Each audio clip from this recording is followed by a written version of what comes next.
C'est une priorité parce qu'il faut installer le Jura dans le 21e siècle.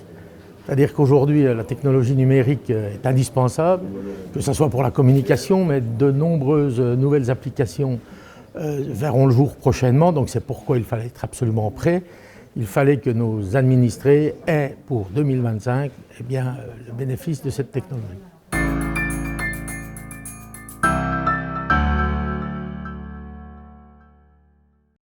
Je veux rendre grâce à tous les présidents de communautés de communes qui ont accepté de participer et de financer à la mise en place de cette technologie.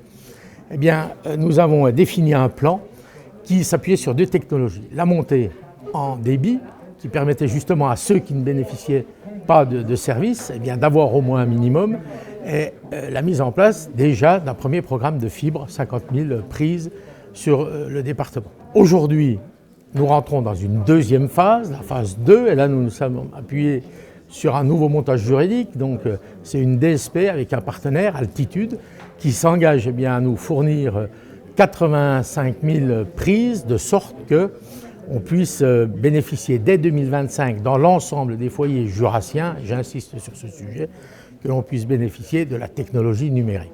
L'intérêt de cette DSP, c'est que c'est un financement qui est fait par des opérateurs privés, contrairement à la phase 1, où là encore c'était que la sphère publique qui payait.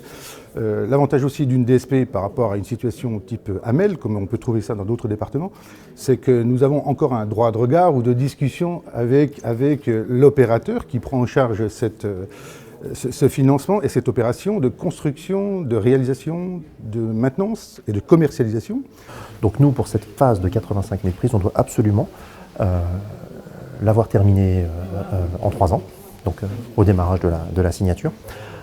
Et puis à côté de ça, notre métier, c'est aussi, en fait, nous, on est un opérateur d'opérateurs, donc il faut que tous les jurassiens puissent s'abonner chez qui ils ont envie. Donc quand on va ouvrir les prises, il faut qu'on fasse en sorte que Orange, Free, Bouygues, SFR et tous les autres opérateurs, y compris ceux qui adressent le marché entreprise, puissent être sur le réseau dès l'ouverture du réseau. On partage avec le département un calendrier de déploiement, donc qui sera de toute façon communiqué aux communes, communiqué aux EPCI. Et puis en tant que particulier, il faudra, nous on va créer un site internet et vous pourrez saisir votre adresse et à partir de là vous aurez une réponse qui vous dira où vous êtes immédiatement éligible, et en vous disant quel opérateur peut vous fournir du service ou à quelle date vous serez éligible. Le gros avantage de la fibre, quand elle va arriver, c'est qu'il n'y a plus de différenciation. Selon que vous soyez à 1 km, 2 km, jusqu'à 16 km du répartiteur, et de toute façon les habitations seront dans un périmètre de 16 km maxi, vous avez le débit maximum disponible. Nous, on va construire le réseau, travailler avec des entreprises locales, dynamiser l'emploi, et puis on sait que le monde de demain sera numérique. Donc avec cette infrastructure posée, il y a de bonnes bases.